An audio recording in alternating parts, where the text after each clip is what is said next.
मोनदांथिनि फोरमायथि दाबो आं दं मावबिबाननि लिरथाय आरो जोबनो गैयै मोनसे रोनथिलियाव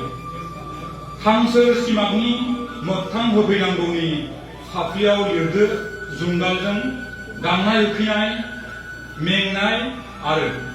नोंनि आब्रियै अननायफोरखौ बोलि होयै हान्थिबोनाय आंनि लामायाव खेबसे नोंबो हान्थिनायमोनब्ला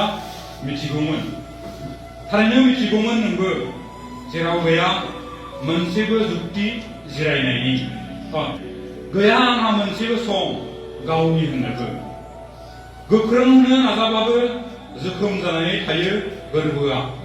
गोबां सौदाव फैनाय आरो खुसेरनायजों आंनि सैथो खोथाफोरा नोंनि थाखाय साव जायोब्ला आंनि मावनायफोरा नोंनि खैफोद जायोब्ला नोंनो बुं आं आरो मा बुंनो गोजोन्थों खुलुमबाय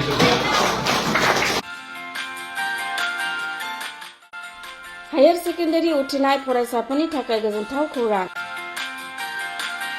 BA सेथि सेमिस्टारनि थाखाय गोविन्द बसुमतारी कलेजाव मुं थिसननाया सोलिगासिनो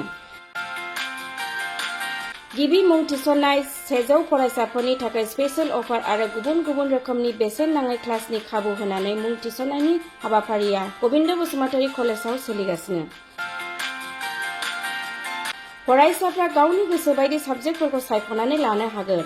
लोगोसे basic computer class self defence spoken English class बायदि खाबुफोरखौ फरायसाफ्रा बेसेन नाङाजासे लानो हागोन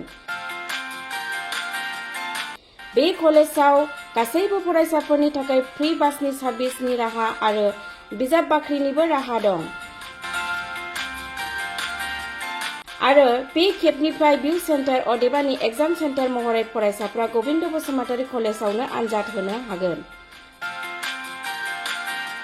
गोविन्द बसुमतारी कलेजाव एसेल' बेसेनावनो मुं थिसननानै कलेजनि राहानि खाबुफोरखौ लानो हागोन रोखायै मिथिनो थाखाय फारियै होनाय जानबुं नाम्बाराव कन्टेक्ट खालामनो हागोन